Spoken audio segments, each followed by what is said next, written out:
All right, mic test. I think you guys should be able to hear me now. This is pre-show.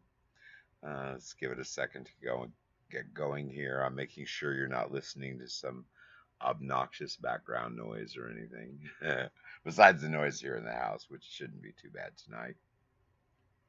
Show tonight's pretty simple and straightforward. I'm going to talk a little bit about my business and how I started it, how it changed, all the different things I've done over many years, 10 years, I always say, but it's longer, a little longer.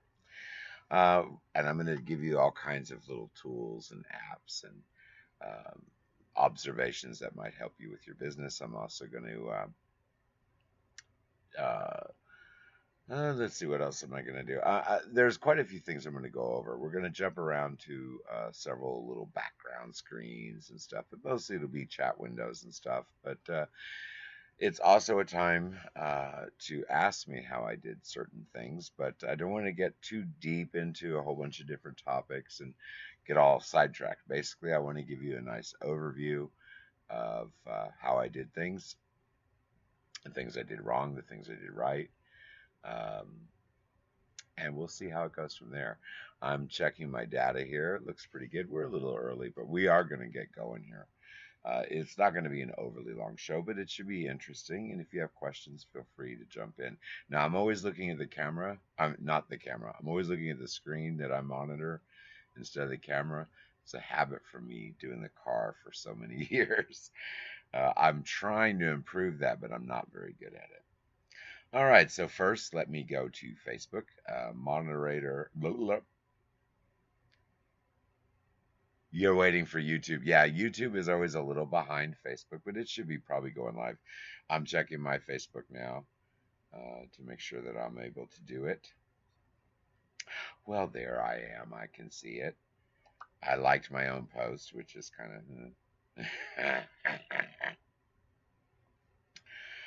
All right. What should I write today? I always write starting soon or test. No, I can hear myself. I don't want to do that. I know. I'll write something. Um,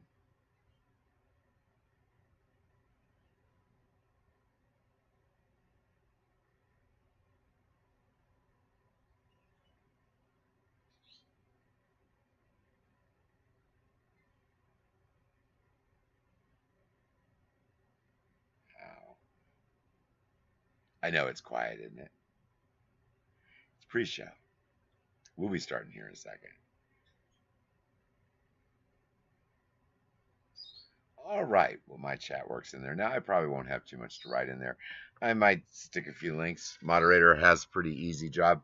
A lot of this stuff is on the web app page. Um, everything can be found at keywebco.com pretty much. My biography, you can go to the About section or the site guide at keywebco.com. I'll tell you guys this again later. And you can find out all about me. But I've got to be honest with you, it's very brief and it's not extremely well written because I basically had just taken a little bunch of little clips of things I'd written before and kind of stuck it together as what I remembered as chronological. It's accurate. I mean, the information's correct, but there's a significant amount of information not available in there and it's not well written. So I am going to redo that. It's enjoyable because there's a lot of stuff in there, but it needs redone. So I'm not even really going to refer to it too much in the show, but I will mention it. It's there because it's something I'm going to give as an example of what you need to do. Just that is not a very good example. So I've mentioned it pre-show in case I forget to mention it once I get into things. Um, Air is a little bit of an issue today, so I'm a little short of breath today, but not major drama. Just have some inflammation because I did a bunch of dehydrant treatment this morning, which were fine. Did my afternoon treatment, is not settling very well, but I'm in good shape. I'm just not getting a lot of air. It'll settle down in about probably by the time I'm getting off the show. All right, let's see how we're doing on time. We're early. We're a little bit early, but you know what? I don't like to lollygag. I normally start my shows a little early. You're ready to rock and roll. YouTube's up and running.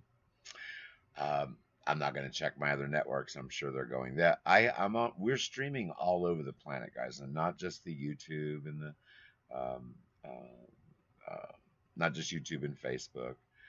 Um, we're on Twitch. We're on. You guys would know that one. I see all these other networks over here. You guys aren't going to know any of them.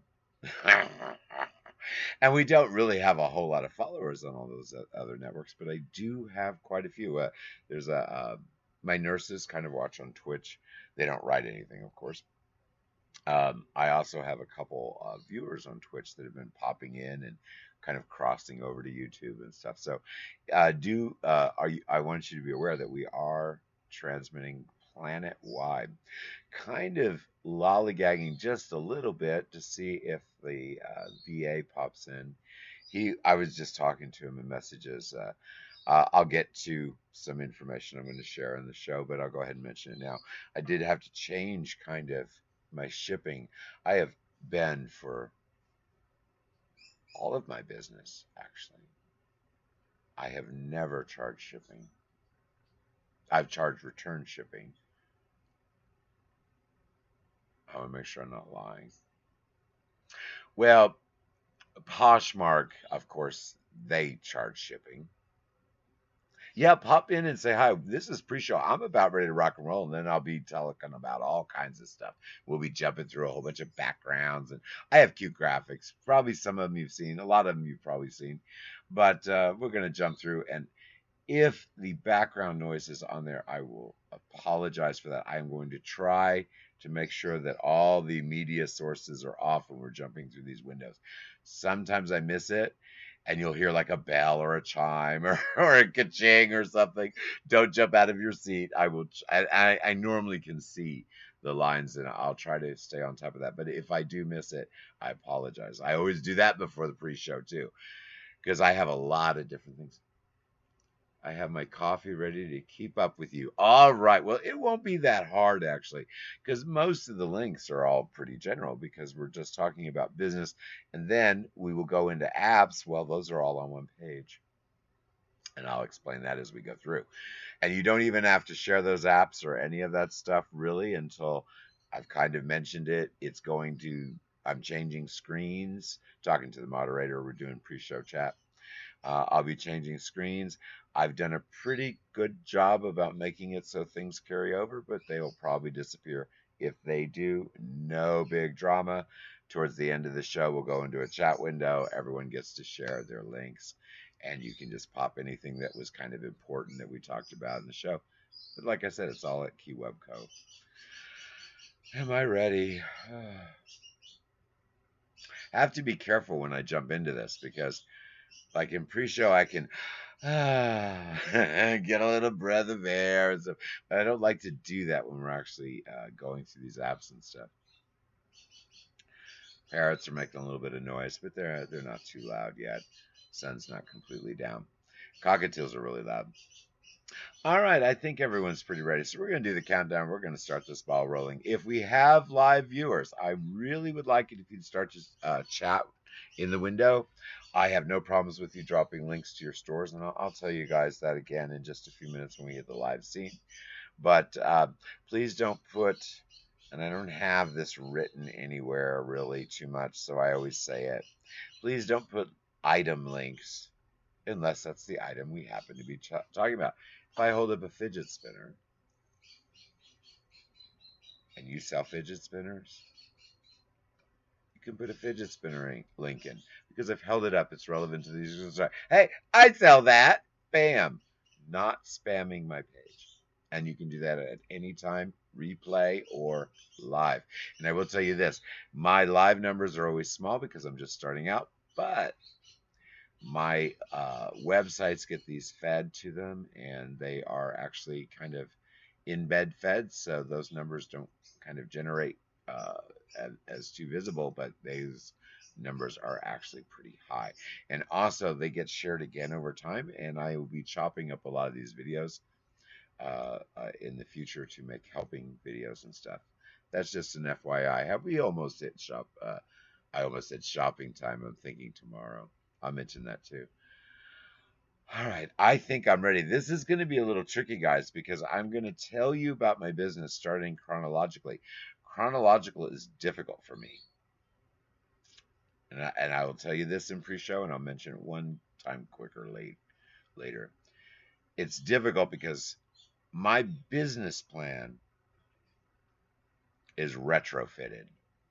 I don't do things like normal people. I do things in reverse. I look and I had the views of major corporations and these big, huge, successful companies with these different budget types and all this for my whole life. That you need to know when you understand what I talk about in the show, because some of it might, eh, might not make sense, might go over your head, or might be under you at the same time. Just a little warning there. So, if you don't follow something I say, it's not the end of the world. A lot of people have difficulty sometimes, but I will say this: if you don't follow it, that's okay. The things that you do follow, make an action list. Okay, that's the best way to follow me. Make an action list, write down the links, pay attention to the things that you do kind of understand that I talk about. Something that I don't understand, after you master those things that you do understand and maybe grow on some of those things and practice a little while, you might want to replay these in like a year or so. Because I'll tell you, I'm going to talk to a lot of new people here. I always do.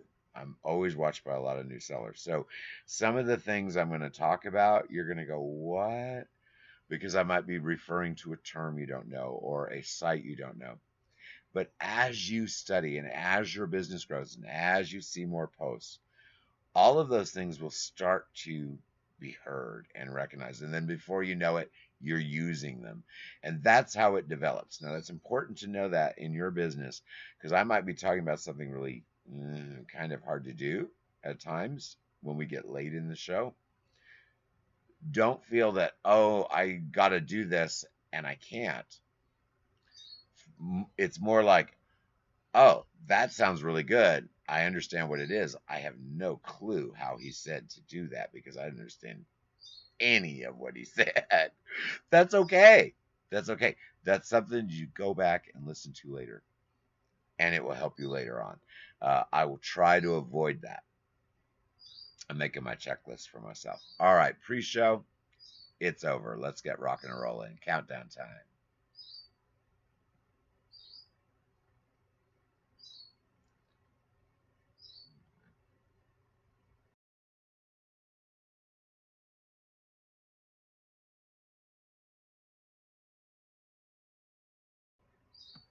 All right, let me make sure that the mic is on and everybody can hear me. It looks like that's okay. I don't see any background noise ka-chinging or doing anything bizarre for you.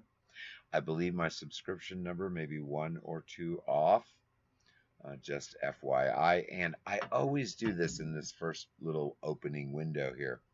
I always say hi to everybody.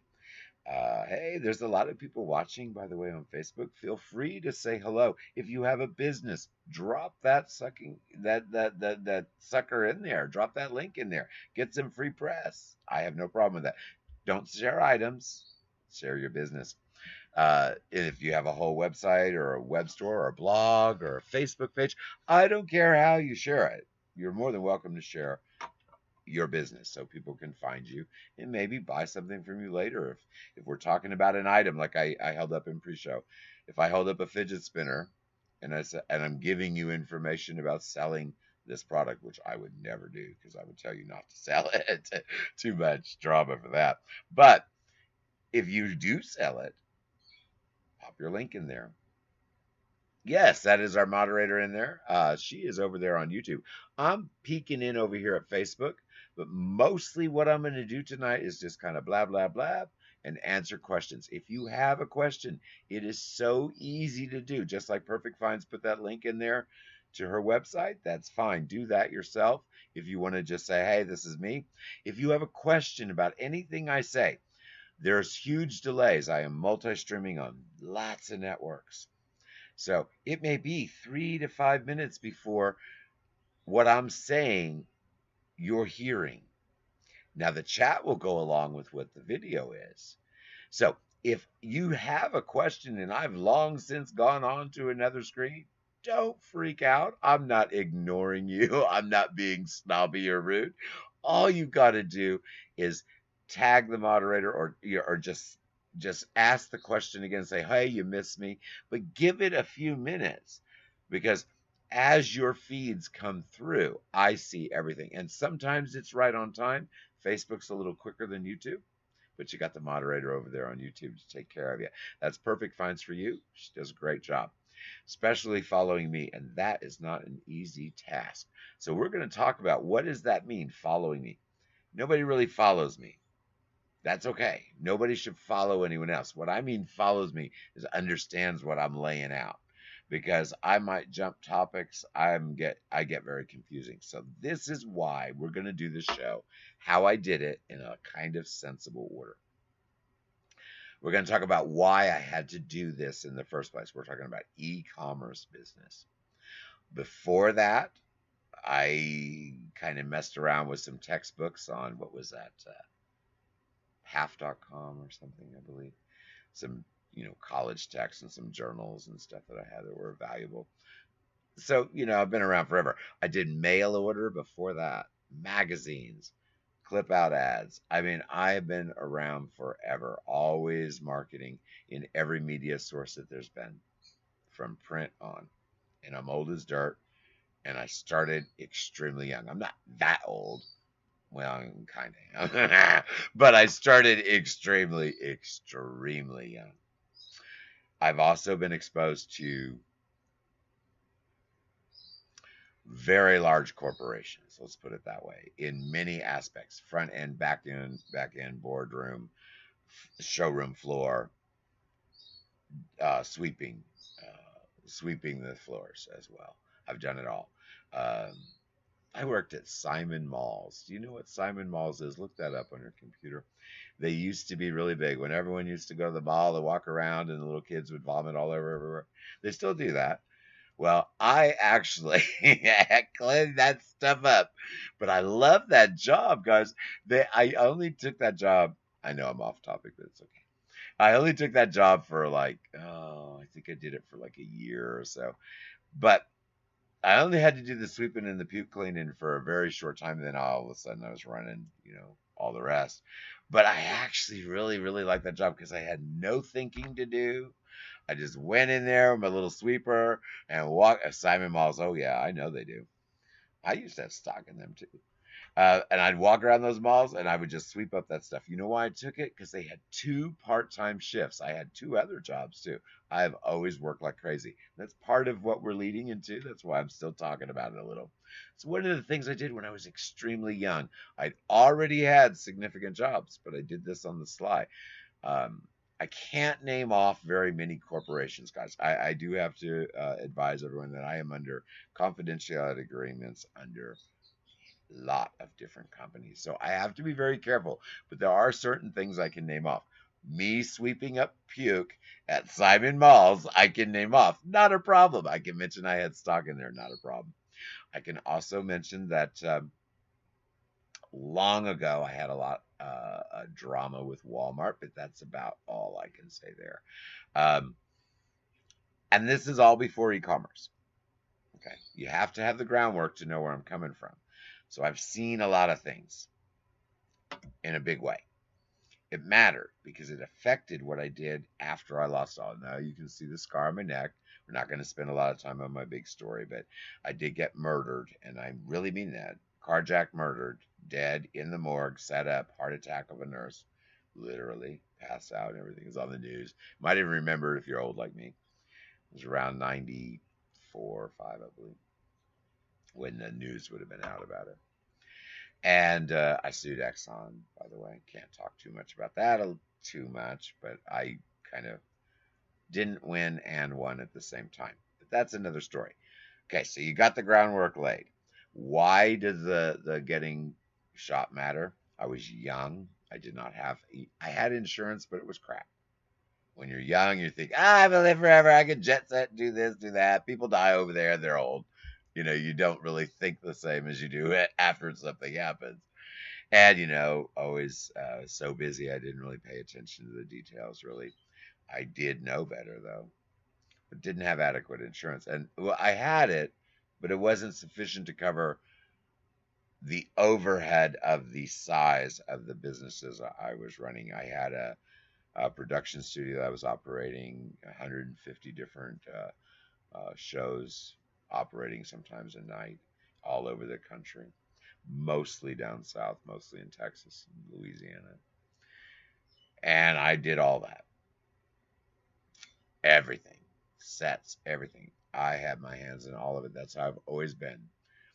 So, you know what I had to do? You can imagine, as an e-commerce seller, you can completely relate to running that kind of operation of that many things going out. Think of it as packages. You can understand the overhead that would be involved. Then imagine all that's employees. That makes it even more complicated. So now you know the groundwork. Got to have the groundwork. Got to know what I'm going to talk about. Now that's not what you guys have to hear. Now we're going to talk about how this goes to e-commerce. So I lost it all. Lost everything. Zeroed out. Oh, damn. I always have the spam thing catches me every show. I say that every show, too. So I lost it all. So here we go. The first thing I did is, of course, I couldn't talk for a long time. I had a little oxygen machine. We're not going to go into all that drama, but that was a long recovery. So after all that, I was going crazy nuts. After running all these huge businesses and whatnot, I was trying to live on what was kind of the leftovers that didn't get sucked up by bills, um, from my previous business or life, if you want to call it. But I knew it just wasn't going to work. So I tried to take all these jobs. Well, can't. Kept getting busted. Not that I didn't want to do it. I just kept getting busted by medical people. I'd end up being a corporate manager at some place, and someone would, it would be like 6 months. Sorry, a little stomach trouble. It'd be like 6 months, and I would neglect to turn in my insurance stuff because I knew as soon as I did, and I got my little benefits package that was, you're not supposed to be working. So I used to get in trouble doing that because it was driving me crazy. You cannot live on disability, not welfare, but disability. Even though I'd paid in everything I had to pay in by the time I was like 25. So, all right, that's enough groundwork, I think. So the first thing I did was take these little jobs, got in trouble, and finally I said, you know what, I can't do that. So finally I had an intelligent lawyer tell me, he said, well, you can have your own business, you just can't work for somebody else. And I said, well, what if I wanted to? And they said, well, you can't, because medically you can't in the first place. And on top of that, you cannot do it because then you would have these enormous expenses for medical. So I was like, not happy. So the first thing I did, I remember doing the half.com stuff and the little bit of pennies it would bring in. And I was like, well, that I can do because I don't have to engage people. I still have PTSD, by the way. That way I don't have to engage people on a one-on-one or confrontational level or be in a large place. Hey, your brain hurts. Okay, well, this will be fun. You're gonna have a good time with this. You get a story here. I'm not teaching always, but there'll be a little of that. So I had to do something. So the first thing I remembered was the half.com with the textbooks. I looked very briefly at eBay. I think like 13 seconds. And I opened it up and I was like, oh, okay, yeah, I see how people shop. It's all right. It's always been all right. And then I said, well, let's see the seller thing. And I was like, oh my gosh, this is a pain in the butt. What is this? 12 years, no, 10 years, 10 years ago for eBay is when I got on it. But 12 years, almost 13, is when I looked at it first. And plus, all of my friends pretty much always bought from Amazon. I didn't really buy things online. I'm going to go get them wholesale. I've always been that way. But I did, every once in a while want to buy something. And I normally bought it from Amazon too. So I said, well, let me sell on Amazon. I popped into Amazon to sell, and I was like, oh, this is easy. You scan the thing, you write a few words, and off you go. So I did. I put a whole bunch of high-end Barbies that I managed to acquire from a business. No need to go into that story, but I put some really high-end. I mean, not the 10 or 20 or $50 or the 300, but the real high-end Barbies. And then I had a whole bunch of the just normal ones. Put it on Amazon, sold out pretty darn quick. Well, I had a little drama with some of my Barbies on Amazon. Not that I had issues with customers, but I had issue with Amazon. I had some that were extremely rare and extremely valuable that they had invested themselves in. And you know how Amazon is when they've invested themselves. And mine I bought before they were recalled. So astronomical price difference. I could have sold mine for $200 and made $100. They had to sell theirs for $2,300 to make $100. No, they made considerably more than that. I think the value that I figured out that they probably pay was about $800, $900 a piece because they never would go below the $1,100 mark at that time. I'm talking about Medusa Barbie, guys. You can look that up. And I had quite a few of those. I only had one though left by the time I moved to eBay, and we're going to get through Amazon real quick. So one day I wake up, I've got 2,300 or something in sales that morning, which is average for Amazon, and I wasn't even that big. I think I had like 400 listings at most. At most, probably less than that, and none of them were very good. I'll tell you that. I didn't study, didn't know anything. It's easy, or it used to be very easy on Amazon. This is pre fulfillment by Amazon. Before all that, I made really good money. But one day I wake up and my backgrounds supposedly are all gray.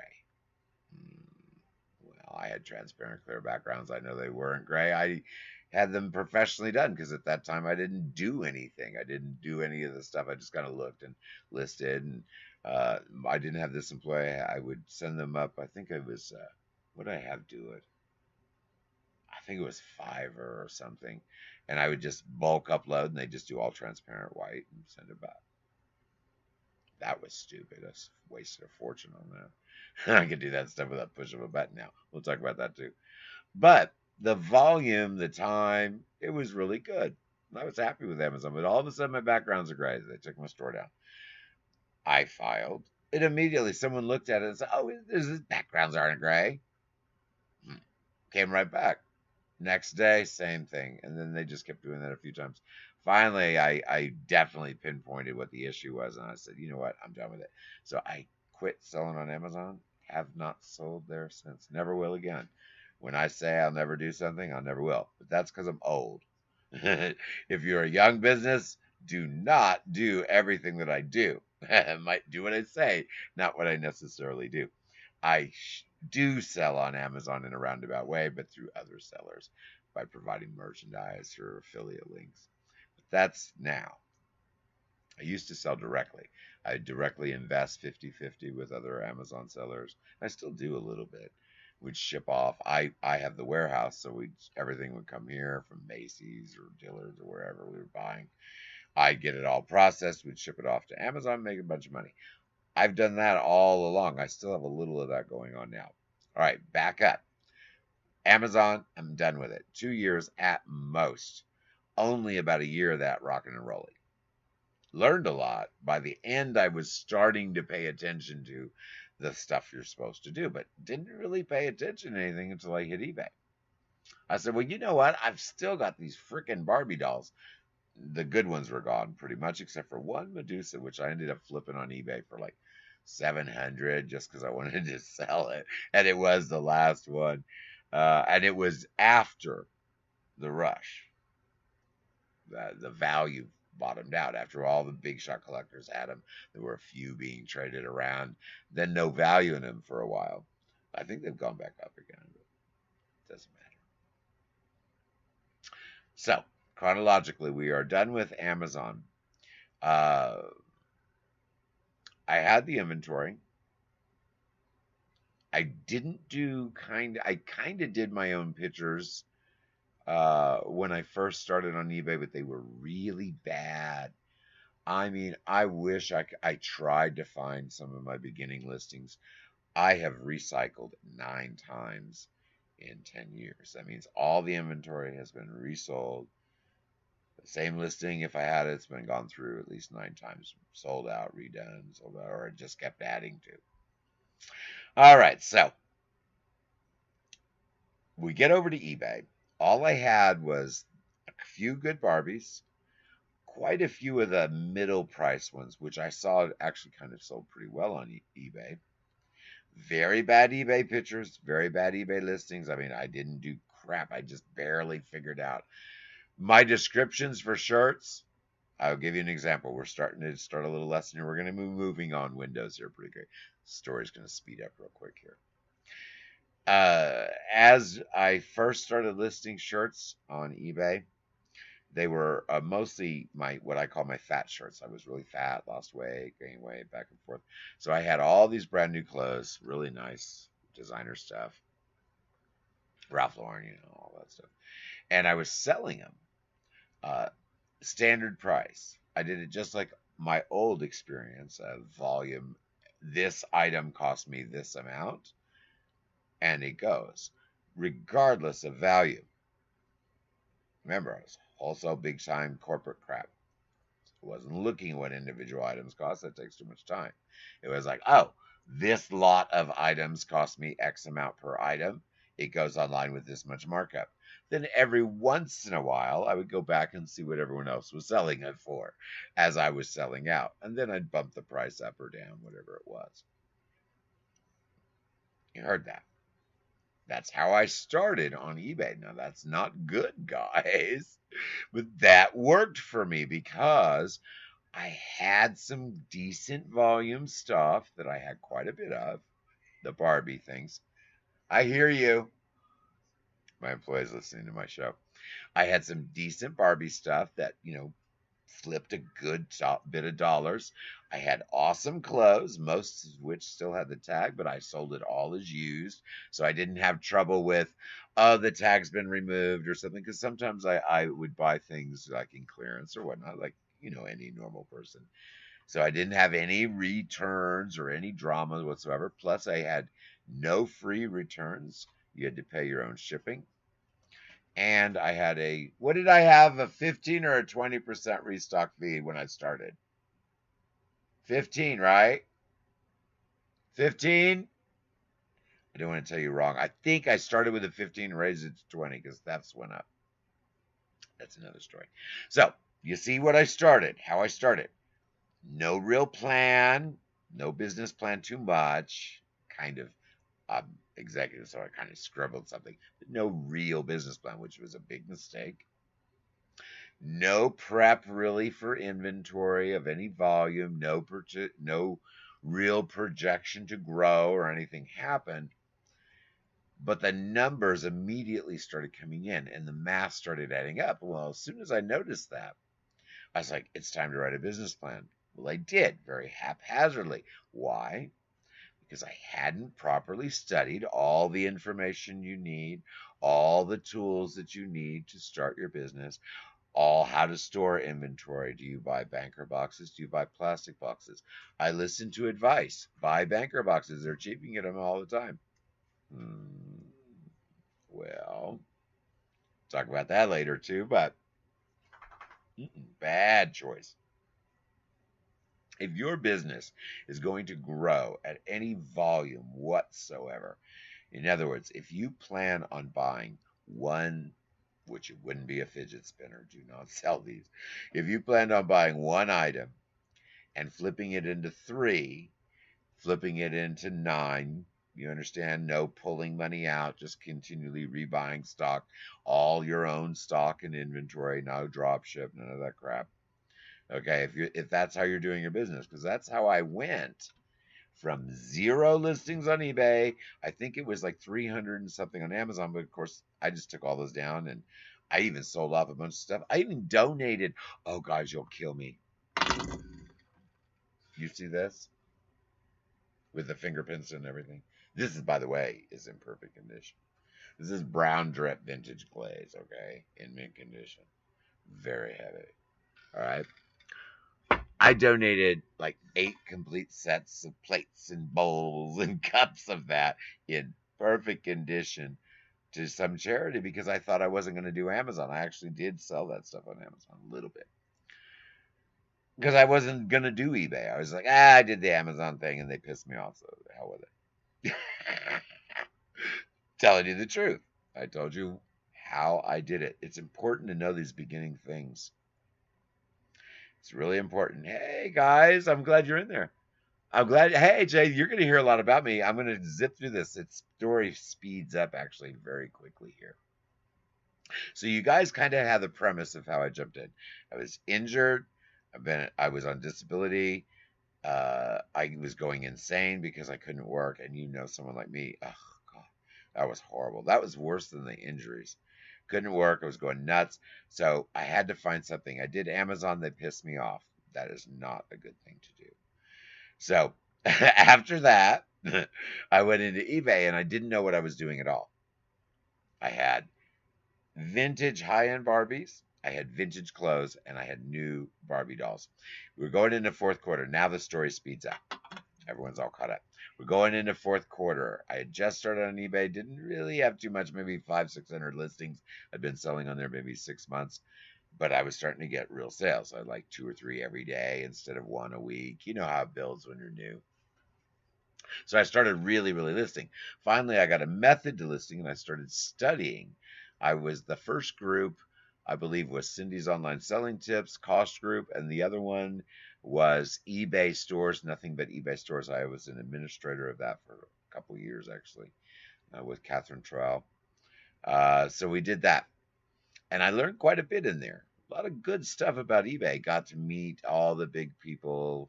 Not going to drop names. That's not what we're here for, but you know who they are if you've been around eBay for a while, and you probably know who I am. So, I got to meet all the right people and I learned the right stuff that I was told by eBay. Okay. Now remember, this is 10 years, almost 9 years when I was really heavy into them, and 7 all the way up until about 7 years ago. Then gradually I quit flying out and stuff. But you got the story with me and eBay now.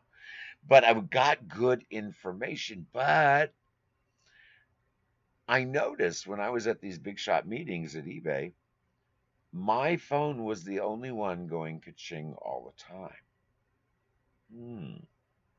I was sitting next to sellers that had been there since the beginning of eBay, and I looked at their stuff. Their listings blew mine out of the water. My listings were crap. Remember how I told you I started? But I looked, and everything was configured just like every other eBay listing I'd ever seen. And that made me realize it's like, oh, well, that's why I'm successful, because my stuff is different. I actually have some visual marketing. Remember back then, guys, on eBay, you could have little pictures and videos and all that embedded in your description, which I spent hundreds of thousands of hours removing later. But it used to be in there. So anybody that ever saw my stuff got cross-selling. They got to see a cute little dragon flying around and saying, come to check out KeyWebGo. We're new. We've got toys. And it was going into fourth quarter. So I bought with the Barbie money that came in from eBay and what I had left over on Amazon, which is actually quite a bit. I bought a whole bunch of radio control cars because I found this place where I get them pretty good price. Local. Didn't start doing the warehouse shipping in. Now we're at about a year and a half, 2 years in. And I went from no store at all to a store, just a basic store the next year. And then I was an anchor store 2 years in. And I had 5,600 listings, but none were multi-variation. Keep that in mind. None were multi-variation. but I anchored up because basically I didn't have to pay for it. Not for quite a while, but that's another story. So, and I was selling, I think at that my 2 year mark, I think I was only at about where I ended eBay, which was about 15 to 20, 15 to 20 listings sold a day. Now remember this, like quite a few years ago. Then, of course, began the eBay starting to change slowly, removing the HTML from the description. Now, see, I was doing that in a prototype eBay store, which is kind of what they're using now. It's a little more primitive than the new ones that they're releasing to people. But I had that like 7 years ago. Hub and all that stuff. I was getting partial data and all that a long time ago because I had a prototype. So that was nice, but I didn't really use it. I used an app called Completely, which I still use today. I even use it for my other research. I check Google and then I use this app called Completely. If you want to look that up, it's not free. I think it's like $10 or something.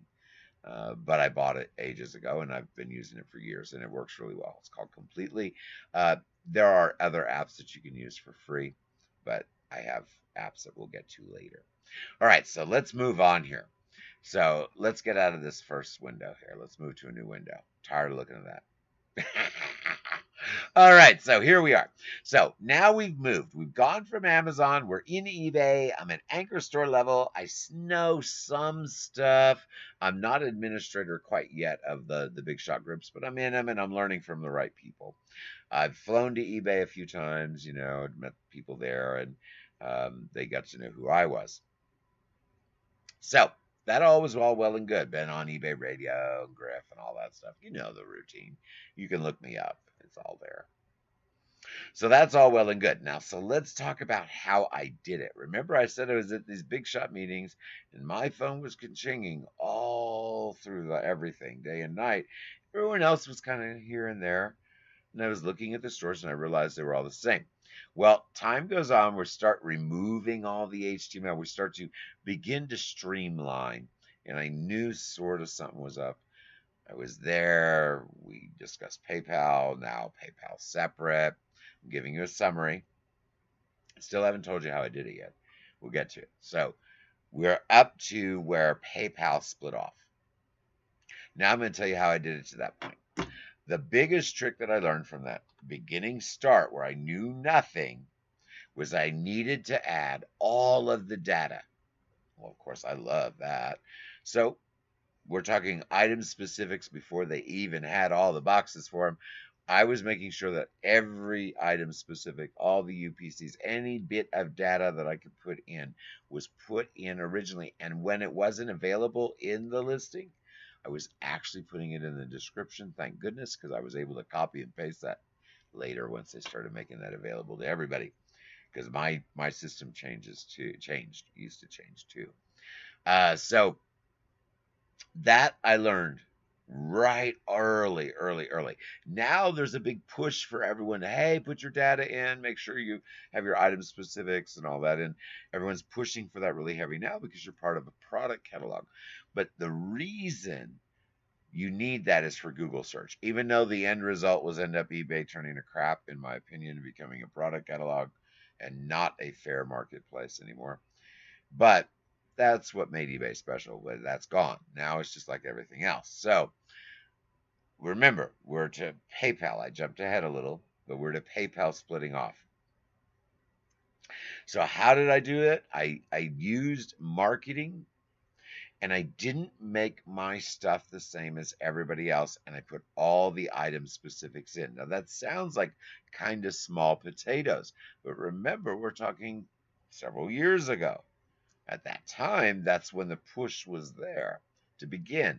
It's when the search engines were all being kind of altered to trim out the things that didn't come up so well. You probably remember that.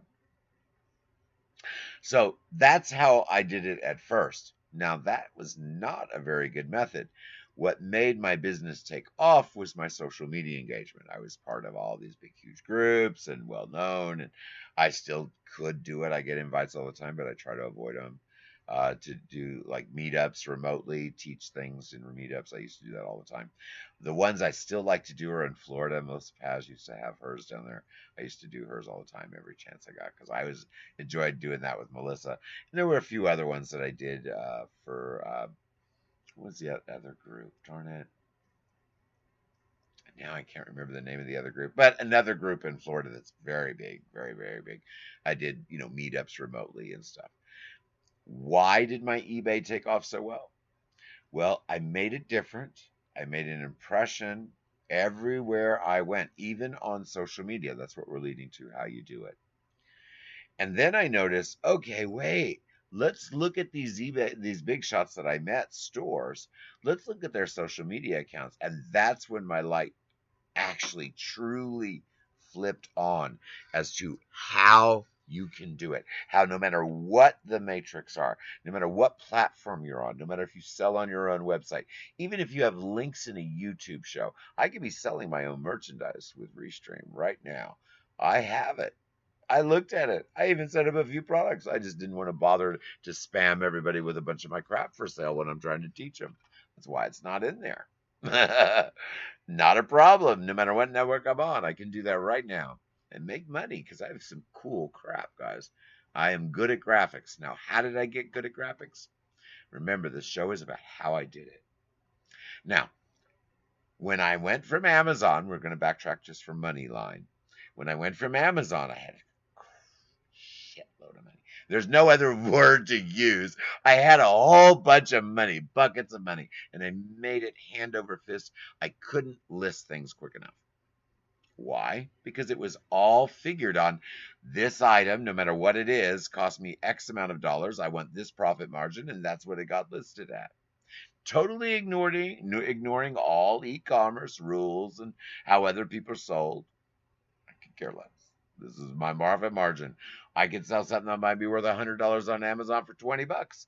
I might sell something on Amazon back then that was worth $500 for $5,000. Why? Because even back then, remember I was talking about how I did it. Even back then on Amazon, when I didn't know anything about listing, I knew to use social media, and I just did the basics. I did a little pinning. I did lot of Twitter. My Twitter was huge when I started. Very basic crap I was doing. Take an image, share it around. That's about it. No real good stuff. I ran Facebook ads. I learned that from the Facebook groups that I was involved in. By all the questions coming in, originally, I was the one asking the questions within 6 months to a year. Actually, it was about a year total. I was admin of several, answering all the questions because I learned how to do it. And that's what the mistake I made in Amazon, even though I was fine on Amazon, I could still be there. They just piss me off, and you do not want to piss me off. I don't care who you are. It doesn't matter if it affects me or somebody else. You do not want to piss me off because it will affect your company in one way or another, either now or in a lawsuit later, so to speak. That's what Exxon feels about me. That goes back to the beginning of when I was talking. All right, so that's enough of that. But here we go. So let's recap it real streamlined because now we're going to get to the important stuff where I give you the tools of how I do all that stuff now. And these tools are things that I've learned and developed all the way along. So I'm not going to make you see all the crap that I did before. Nobody wants to look at that. I'm going to show you what you need now. You can figure out what I did before because you'll be going that same path in your own way. So let's jump out of here.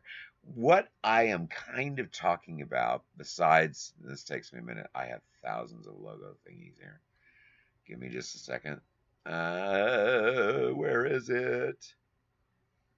We need to get onto this topic. Hold on. Let me just take the moment to find it. Here we go. You guys have probably seen this screen before. I go to video marketing a lot. Video marketing a lot. Why? Because anything else that you are doing is adequate. Video marketing can be done with every single thing that you are doing right now, and most of it for free or a push of a button, and some of it so easy you will be sick how much work you used to have to do. So we need tools for that. So if my moderator would be nice enough to go ahead and dig out my website page that has all of my apps on there, because everything you need to know is pretty much on that page. You can go ahead and drop that link in anytime along this story as we continue on from here. It should carry on as we go through scenes. Fingers crossed. Getting better at this, but I still might lose those comments. If you do, maybe pop that link in again, because that's the important one. That is the link at my, you can get it anywhere. If you're going to follow me vocally, let's go here. You would go to keywebco.com. You would go up to the little black box at the top right. You'll have to see my little spammy window pop up, which is me saying, hey, welcome to KeyWebCo. You can watch it if you want. It's only a few seconds to close it. It's a little video. I need to get that to open and close on its own. And then you click up at the menu at the top and you go down to where it says KeyWebCo apps. Everything here is free. No drama, no muss, no fuss. So you go to that page, and she's going to stick the link in probably a couple times because I might be jumping around here in a minute. But you go to that page, and it's really important to go to that page, guys, because I'm telling you right now, everything that I've been kind of working on for the last, 12, 13 years, the developed tools that I've used, the websites, the blogs I've written, the videos I've studied, the specialists I've talked to, all of that is the end result is those series of little boxes you see all over that page. All the links to all that content and what I do every time I'm looking at SEO. That's the best app for you guys to look at.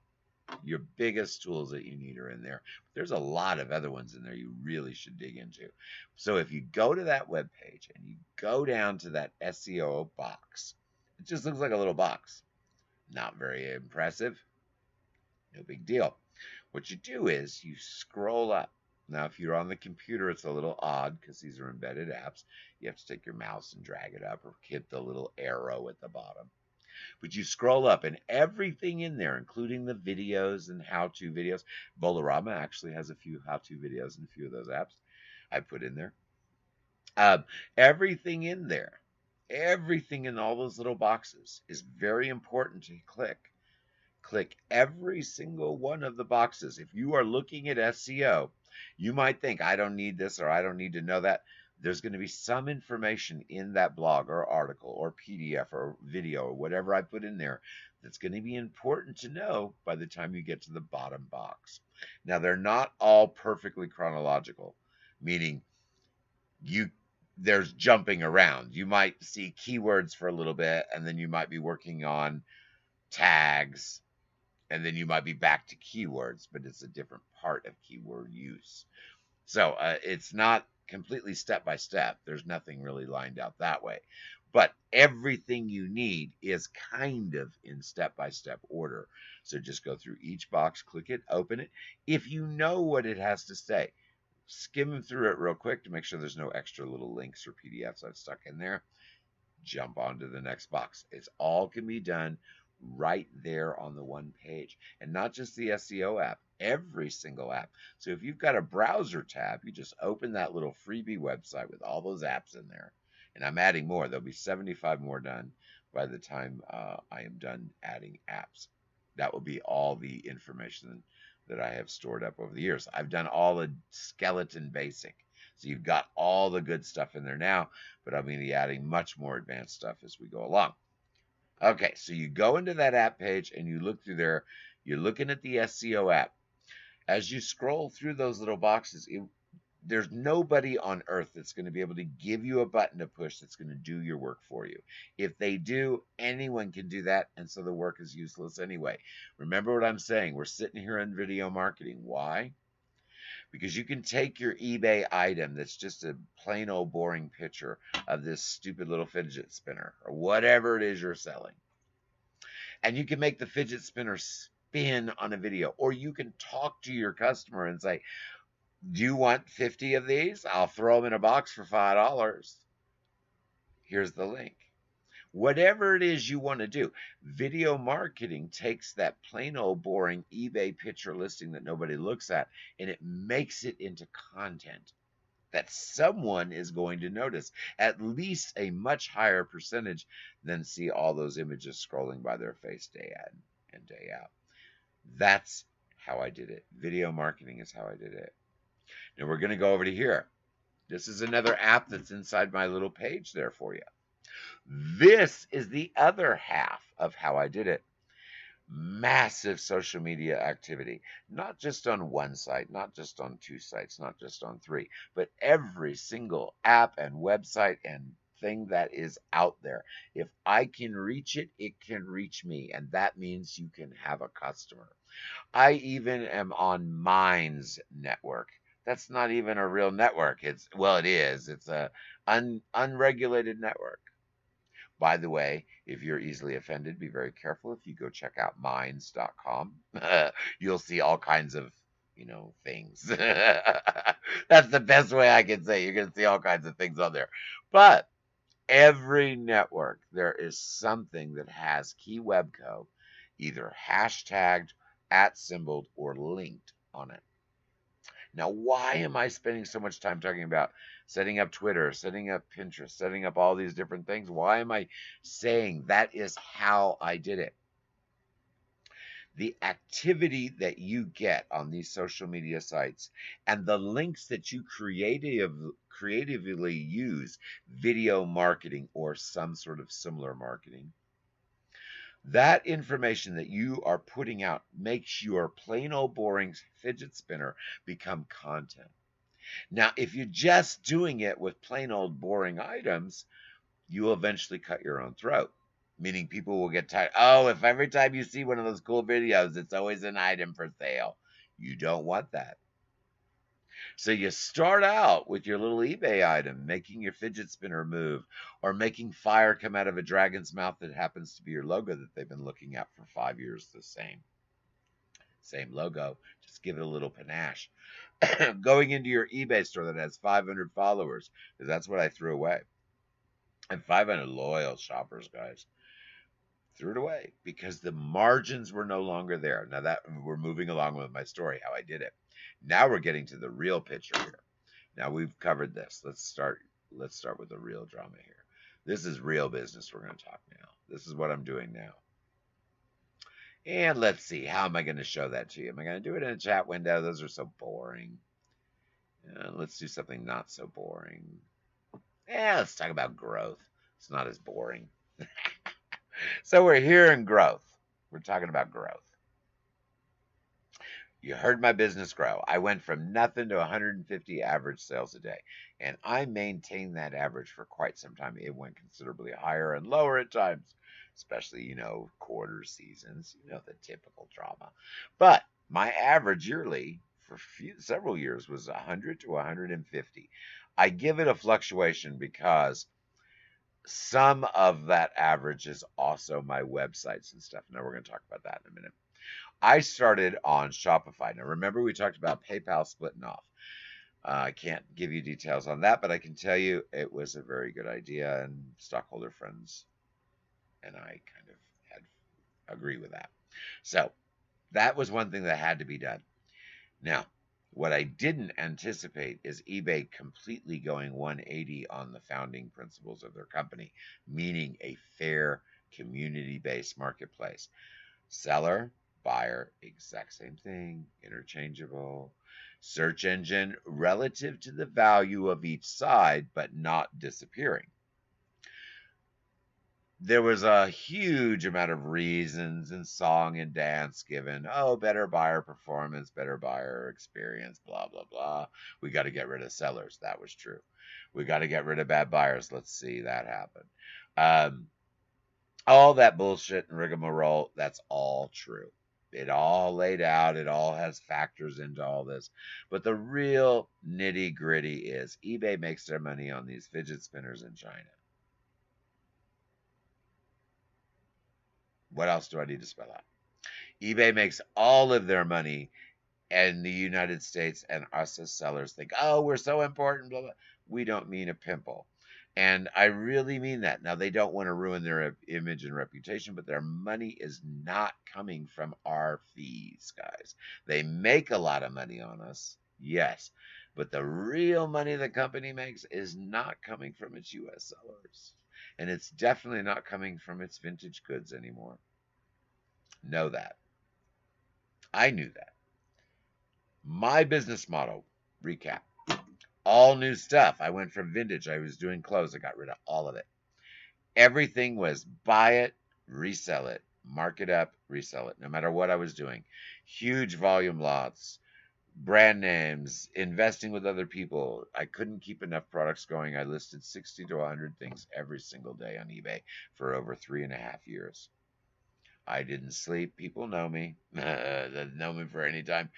Never slept. Work, work, work, work, work, work, work. I had my employee taking pictures constantly. I was taking pictures constantly. And I was downloading pictures from the bulk orders that I had.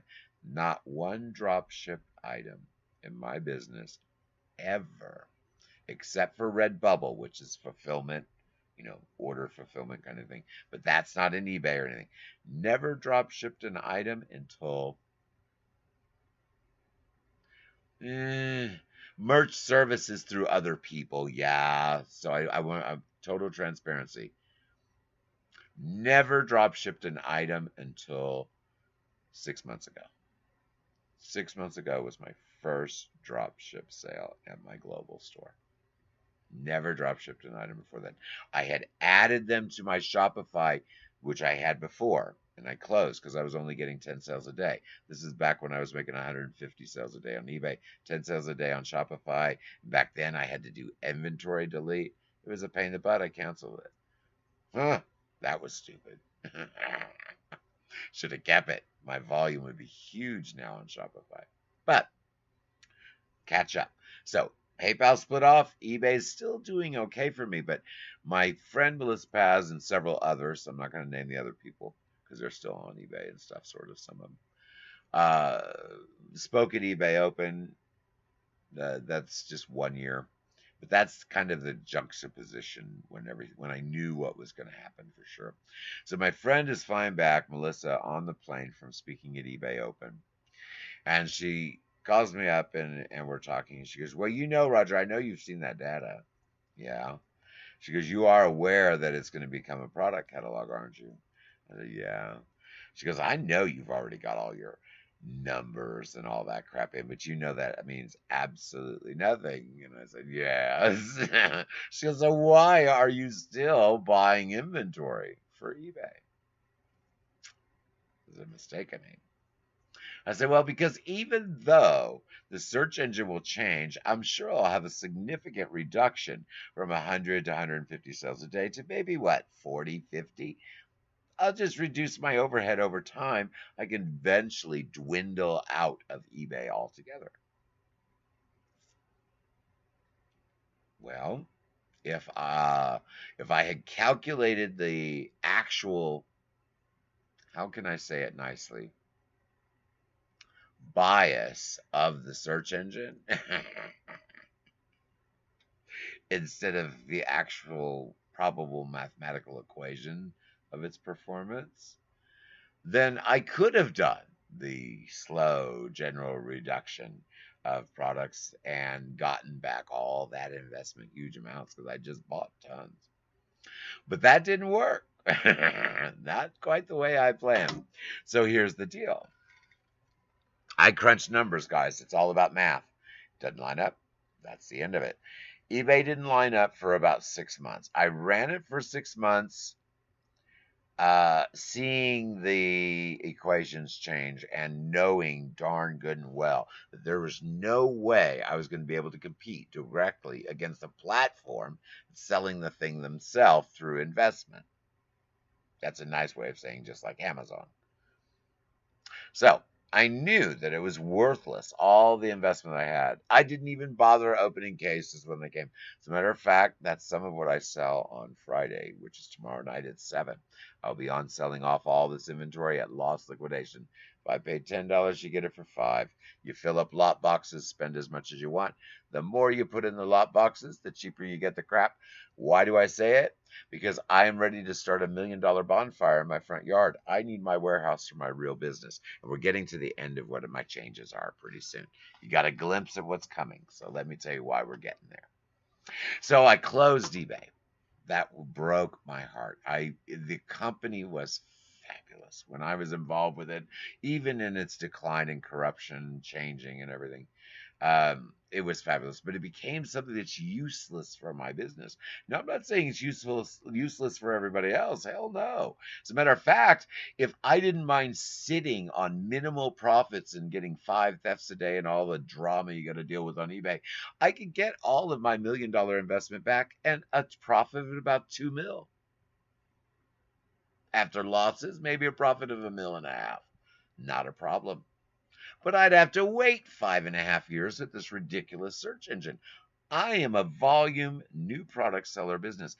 If the products that I have don't move, bye bye, because they mean absolutely nothing to me. Why would I pay listing fees for 500 items to sit in a listing for 10 years when I much rather just dump it off somewhere else and start another business that makes me money? And that's what we're getting to. Now, for everybody else, it's not going to close eBay because you don't have to do that. My kind of business, yes. But for the people that are still stuck in there with that crap search engine, how I did it before is what you guys need to bang up on. Get that video marketing going. Don't just pin your stuff. That's good. But you know what? You know how much activity I use Tailwind, use marketing. Get that automation going. Use IFTTT. I'm not going to go into details. They're all in my apps. Every answer you need to make your business grow in one way or another, you can learn it in your apps. I'm not going to tell you your answers are there. How the heck do I know what your answers are? I don't know what you're selling. But I can tell you this, every tool that you could ever want to need or know is in this app page. And it's so easy and it's so basic and it's so free. And I did everything free too. Now I'm going to talk about one more thing. Then we're going to close up the next phase of this business stuff, and I'm going to give you a few more tools and tips, and then we'll be done so we can get about their evening. So next phase, remember, I've shut down eBay. Now, how the heck do you go from making 150 sales a day a year ago, year and 3 months or something ago, to almost nothing? I call zero sales, 10 to 15 a day at most. And all of those funneled in and the same 5 thefts a day average all along this whole scenario. Now, how do you do that? And how do you still maintain a profit margin, even dumping down huge amounts of money on products that you're just willing to flush? I'm willing to flush $1 million. It took me a year about to close my eBay and be able to swallow that. Now, how could I do that? And that's what everyone wants to know. So that's what I'm going to teach you all tonight. Diversification. I have been preaching diversification when I was on Amazon. As soon as I got pissed off at Amazon and I said, I'm not going to sell there again, I started looking at what else is available. The only thing I saw of any value really was eBay. Everything else is crap. Okay? Let's be frank. You are using those other websites except Amazon and eBay because you want more market. You're not using because they're so fabulous. Okay, let's get real here. I love my Shopify and all the abilities and all the things that I have that I can do there. But I'm going to be very honest with you. Shopify is crap. It's horrible. Look at my Strikingly websites. That's what you're looking at where that app is embedded. See how much stuff. Now that's slow and crappy to load for you, I'm sure. But that is a whole page embedded with apps. Think of that. It's not for SEO. You would not want to create a page like I made that website for you with all these apps in it. You don't want to create a page like that for your business, but I'm doing that as a tool for you guys. That's why I'm doing it on one of my private Key Webco websites. Strikingly websites are 100% free. You can put one listing. Now I know you're going to laugh. Oh, one listing. Huh? Now listen here. Open those brains up. You can put one listing in Strikingly 100% free. Processed through PayPal, no fees, no drama, no muss, no fuss. And now this is a free account, no cost. One listing. It's multivary. I don't know how many windows they give a free account. I've been paid for years. I believe it's quite a few, like maybe 10, 20, 30. I don't know. I've got unlimited in Pro, but you don't want to pay. This is free. Now, why am I saying one listing? Oh, big freaking deal. Don't you guys see all that spam stuff in your feeds from Facebook? All these gurus going microsite, funnel, what's the other thing they call them? I call them apps and ads. I've been doing that for years. Microsites and all that make you come up real high on Google because it's focused with keyword and it has a point and it's not just selling one item. I even put other sellers' products in my websites and microsites. There's a reason for that. More choice, more value. It doesn't have to be your item that sells. It has to be your page that's valuable. Learn that. Ingrain it into your mind. When you're on a Facebook page, if someone has a really cool post and they're selling an item in competition with you, as long as it's not your damn item that's the same, share it. Why? Because more people will see that other item that you noticed on your page than yours. But let's say they can't afford that other item. Or let's say, the other item's sold when they get there. Your item's sitting right there. If you don't have it there in the first place, how are they going to get to your page? It's about that content. I keep repeating that. So again, to recap, we're on the growth topic. I've closed eBay. I went from 150 sales average a day. Let's say 100, 150, because it fluctuates all the time of year. But average 100 to 150 a day. So it went from that for several years, and then it went to kaput, what I call kaput, 25, 15, whatever, and 5 thefts a day. 5 thefts a day. Can't cancel them. You have metrics problems.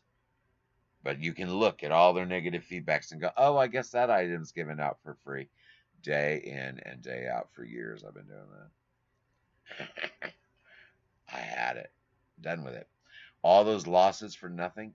Taking products that I would buy and actually turn a profit on. Nice things. No drama. Hundreds of them.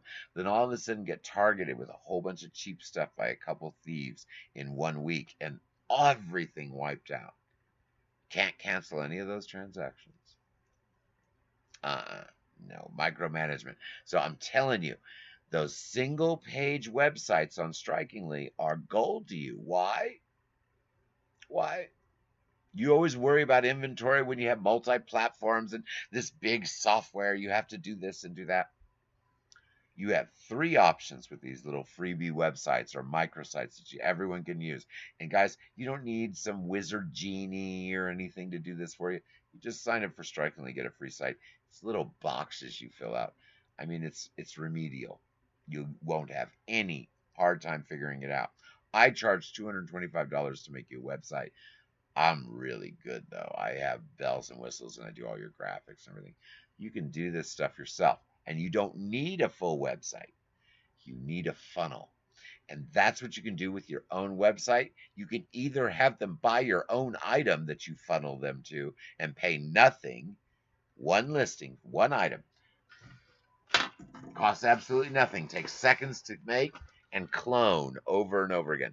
Let's say I was selling this ginormous comforter thingy.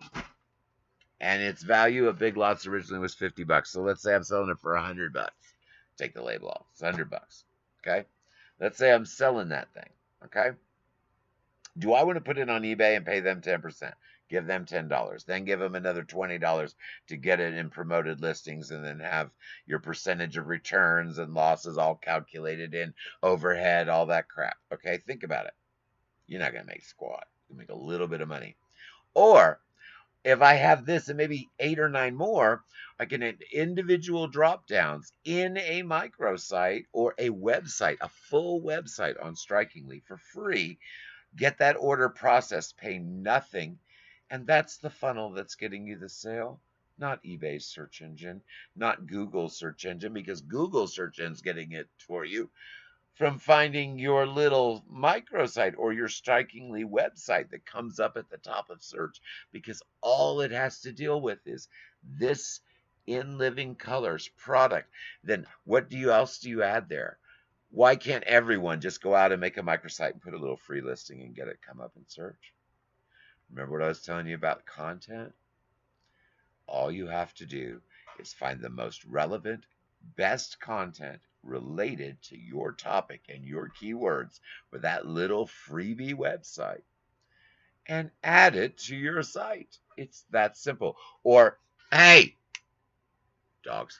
Or, sorry, dog drama. Or add it to your site. It's that simple. If you don't add it to your site,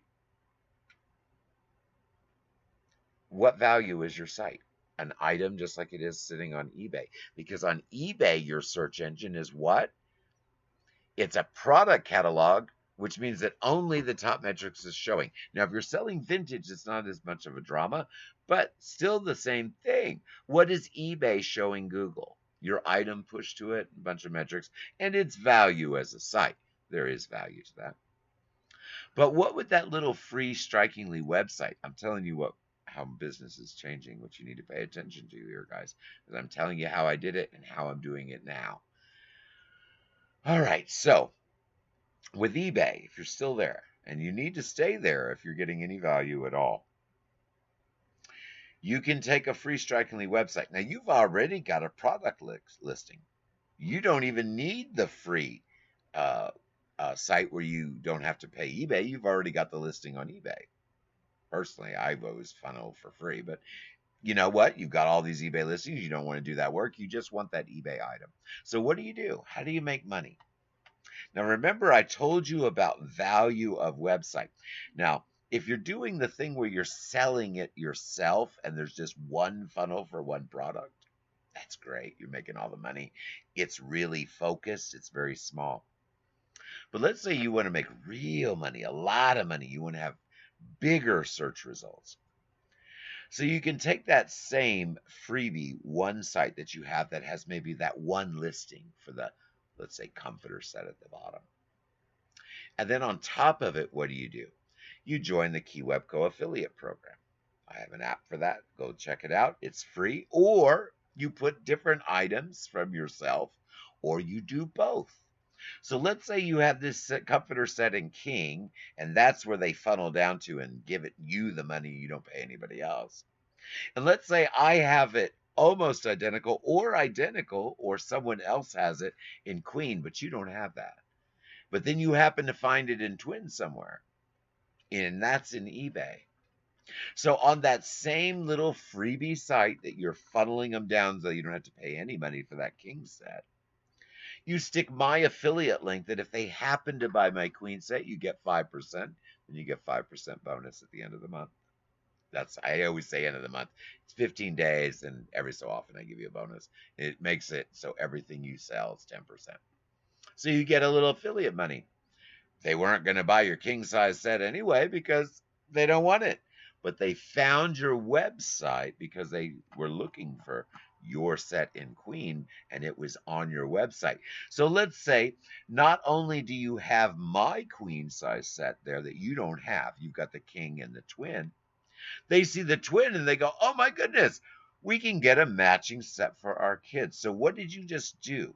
You got someone to your website that would have never found it because they were buying Queen.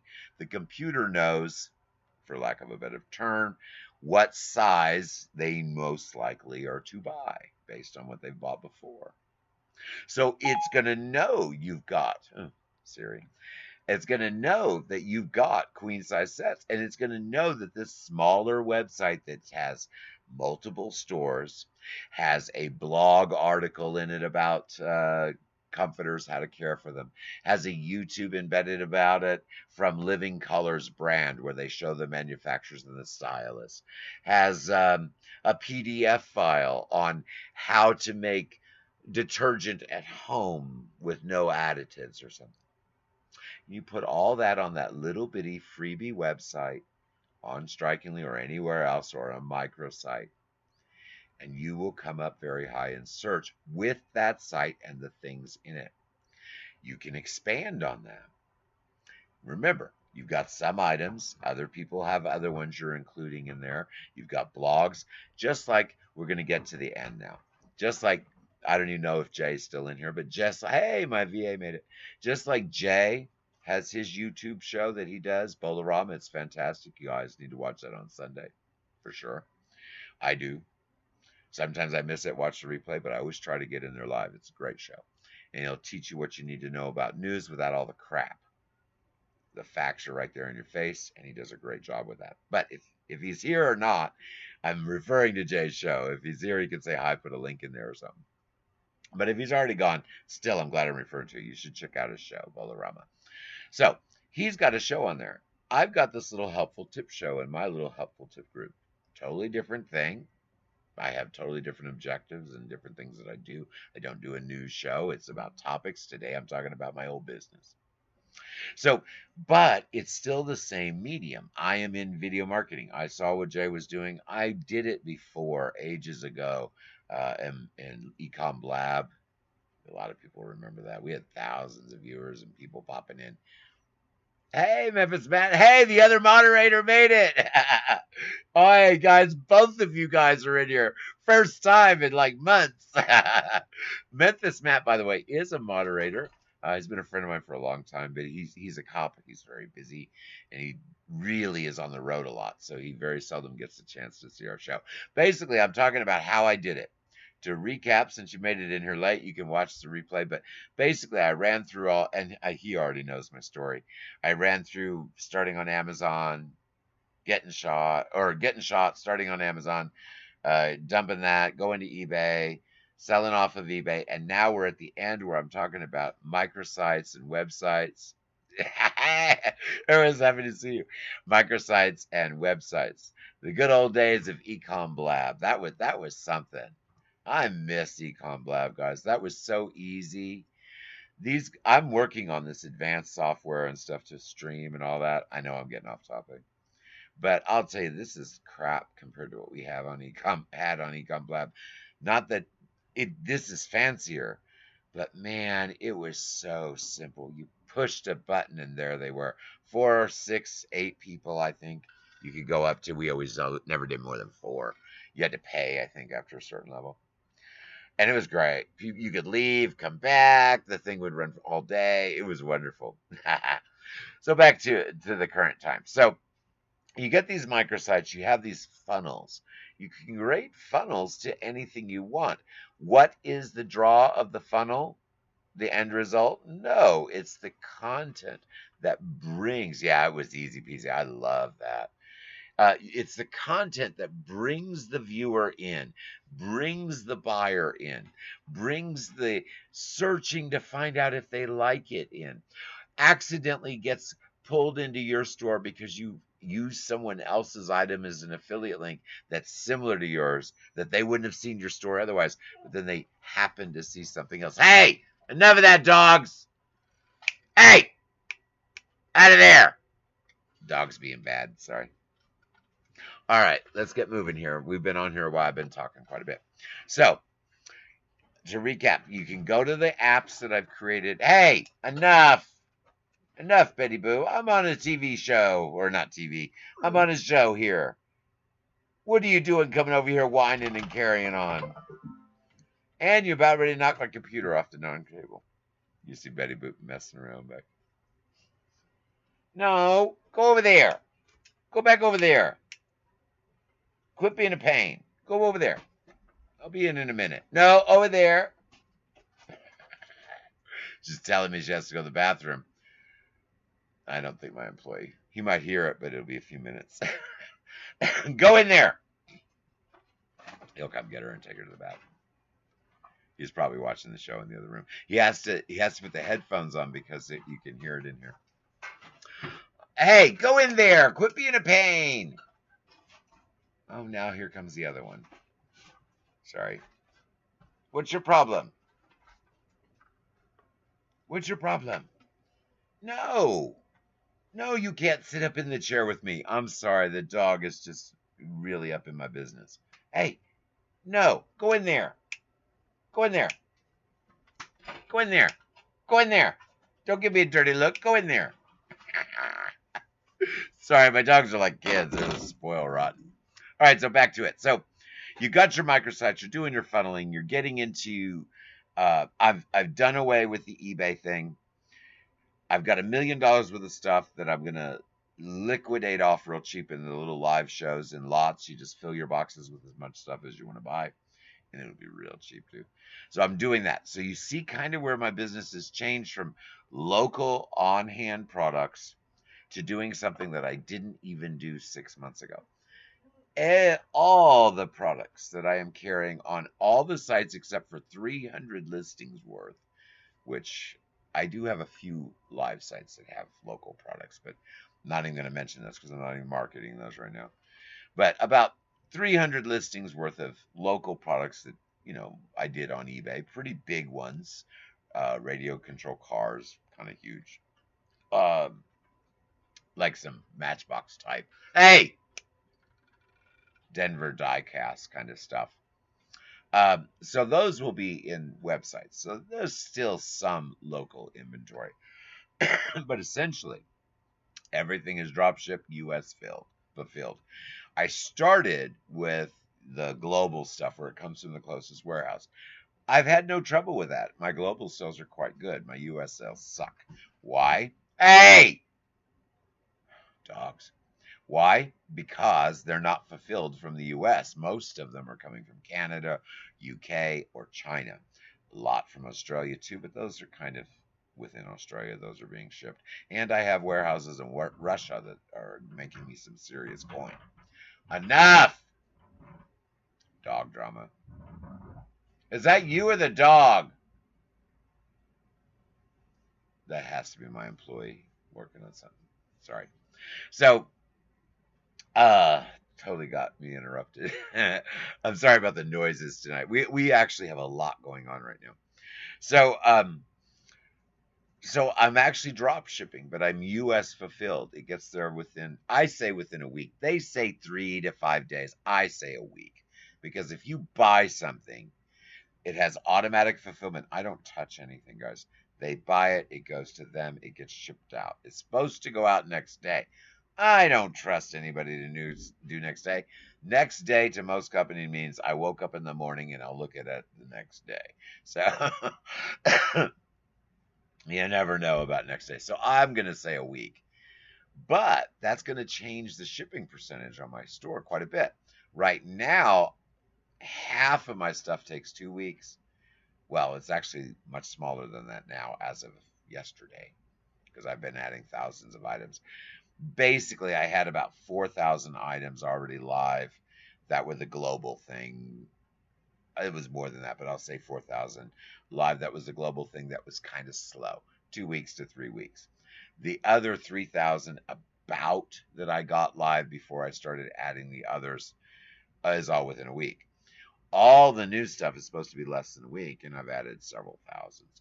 My percentage will be very good. It's going to be 60,000 items that get there within a week from the time you order it, and 10,000 items at most. At most, it'll actually be less than that. About 10,000 items at most that may take more than a week, and it'll be very obvious to tell them apart. So that's another change. Now, why am I bringing that up? I told you I was going to do it. When I was on eBay, backtrack, follow through again. When I was on eBay, one of the first things that I learned how to do was to ship very quickly and free. I mentioned that at the very beginning of the show. Long before anyone was doing really free shipping, I was doing it, and it helped a huge amount. Free returns, I'm going to mention that because I did deal with that. That's water being sprayed. My employee is cleaning the air conditioning unit outside. I wonder what all that noise. Do you hear that? Can you hear all that noise? That's him spraying water all over out there. It was really hot today.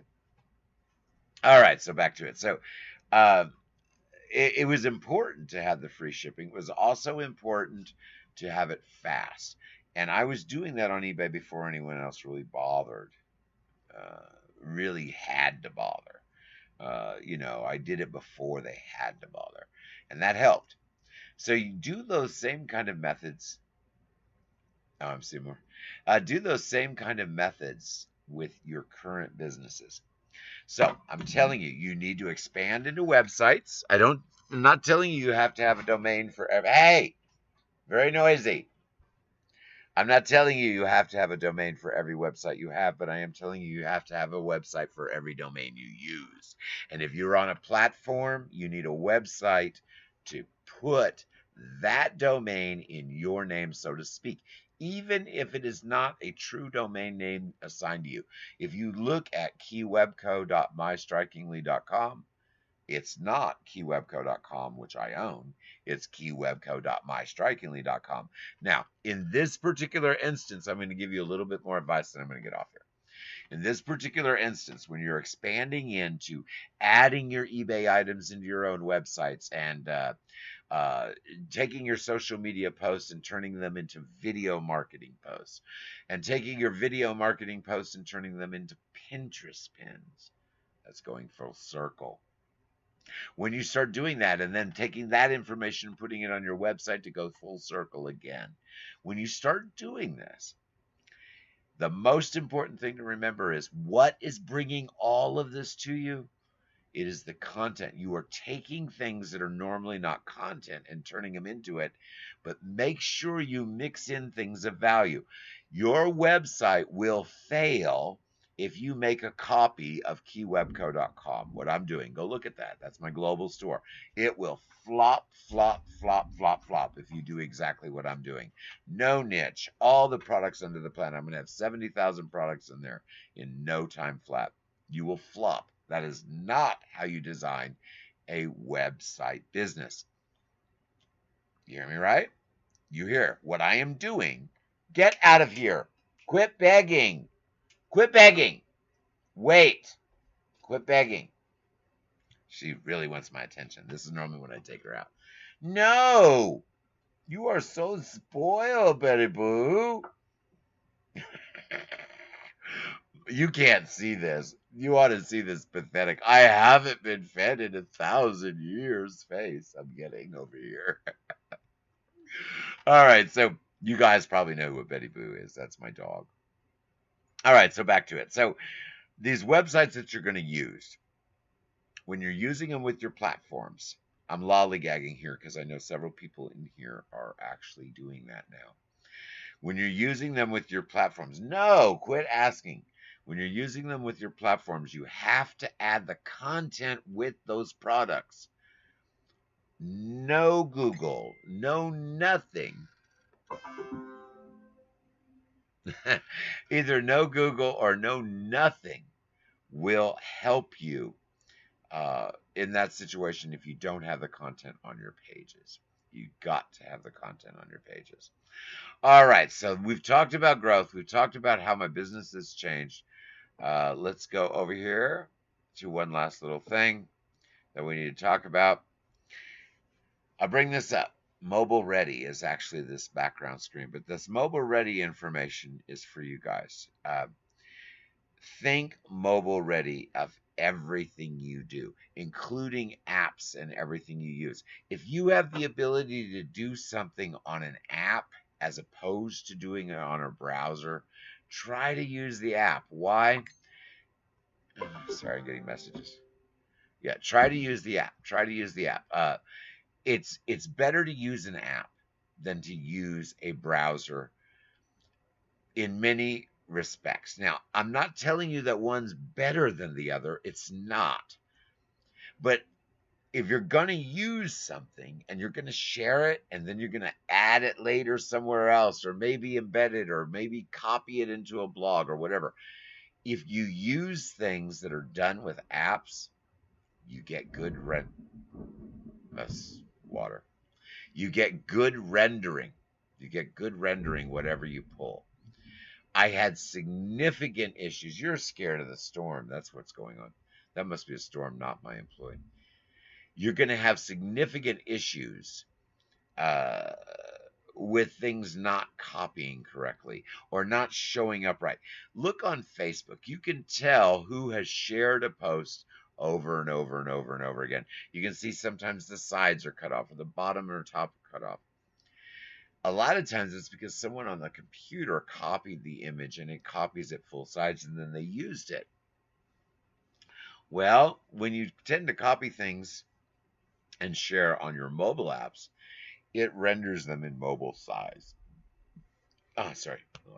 So if you have the opportunity to keep everything mobile, keep it mobile. Another thing that you need to pay attention to on how I did it is that little monster right there popping up. This is code. We're almost done, guys. And to give you the last tips is code. Use code. Learn how to do it. It's not that difficult. You don't have to be writing it like there, but figure out the basics. Find out in code how to tell when something stops. Normally it's near block or script. What? Yes, I'm on show. The dogs drive me nuts. Lightning, yes. It's storming, guys. That's why the dog is freaking out over here on me. So, code. Learn the code. Another thing that you need to use, documents and PDFs. Use those PDF files. Make sure that you embed them. If you have the ability to make them open on your website, do that. I get hundreds of hours of use from people scrolling through apps and websites and PDF files. Make sure that you know in your business. How did I do it? Make sure you know all the legal ramifications of your business. Unlike I didn't have my butt covered with my medical situation when I got murdered for my car, in my business, I know all my legal ramifications and I also know how to recoup costs legally. Make sure that you know how to deal with employees. This is just a graphic. It's just an office. Make sure you know how to go to an office. Make sure you know how to properly conduct yourself in an interview. Make sure you know how to properly arrange all business transactions. You need to know also, sorry, hold on, I've got to scroll up here. You need to know these things about a web page. Now I'm going to sit here for a second, then we're almost done with the show. You need to know because we're going to lose signal. The storm is going to kick me out. Yeah, it's already giving me warnings. Sorry. You need to know what to include on a web page. This I'm going to let scroll through. There is no background sound on this one, so it's me talking. But these are the sections that you need to have on your webpage. When you add these things to your webpage, this is also what needs to be on all of your social media sites. How did I do it? I provided all this information. What to include is a summary of your company. You need all this stuff in your buyer's face, and they need to be able to see it nicely, quickly, and fast. You don't have to bury them in text. You don't have to bury them in images. But when they go to look for any of these things, they best darn well be where they expect them to be. Enough! Freaking out on the storm, guys. So, again, this is going to scroll through. It's a little slow, so it's going to be here for a minute. Enough, Bitty Boop. So we have the products that you're offering. You want to make sure that on your website and on your social media pages, you do what I did, and that's how I did it, was video market those products you offer. Do something to make your offering of product more significant, more valuable than me, than Tom, Dick, and Harry down the street. You need to have how they get to the buyer, your facts, your information. All of it needs to be visible where people expect to find it. I have looked at Facebook pages and they are awful. They give you sections to do your about and all this. They even give you an almost mini blog you can write in your about section.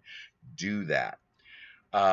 Your shop talk. You need to answer the questions that people are going to ask you before they answer them by putting relevant information. My favorite one that I did just recently, we're going to have to get off here. We're going to lose signal. Big time. We have a major storm. Boy, not good. My favorite little thing that I just did recently was a little chicken that you probably saw on my pages. It says, chicken recipes. Wait a minute. Why am I telling them about chicken recipes? And it was just for me to share a link to a chicken recipe search in my store. That kind of marketing is how I did it. And you don't have to do a lot. You don't even have to be that witty or creative that often. But every so often, produce something that everyone's going to like, and they'll look for it all the time. Try to do that all the time. That's how I did it. I produced more value even when I was on the platforms. I've always been doing stuff off platform to give more value to my store on eBay. Once I had to take my video, here I am, here's how to save money, out of my descriptions and my cross selling, I did it on social media. I did it on websites. Now, what you have to do, I've done away with the platform. It's no good for me anymore. Now, what you have to do is you have to have a business format that will work, that will generate you money. I make more money, profit margin on my podcast. My new business that's coming, I saved it to the end. My new business that's coming is I'm going to be buying motorcycles, little kids' ATVs, those little cute things. They're so cute. I saw a little toddler on one the other day. But those little tiny vehicles and the little dirt bikes, not the little motorcycles, but the regular dirt bike motorcycles and the little four wheelers and stuff, buying them from my own company, wholesale. And then I have my employee, which no longer has to ship for eBay. All my shipping is done automated now. We'll be putting those together. And then I have another friend that will be assembling some too. And then I have 2 locations now lined up to get those distributed. And I can sell at least as many as I can buy a week, which isn't that many to start. I'm going to start off probably with 3 or 4 a week, and then it'll be 6, 9, just like I do all my businesses. That's why I am dumping $1 million as I hold up this ginormous comforter if anyone wants it. That's why I'm dumping $1 million worth of products off in my little shows. I'm going to do a show tomorrow at 7 p.m. Central Standard Time where we will go through and I will show you items. You just come in and say, hey, I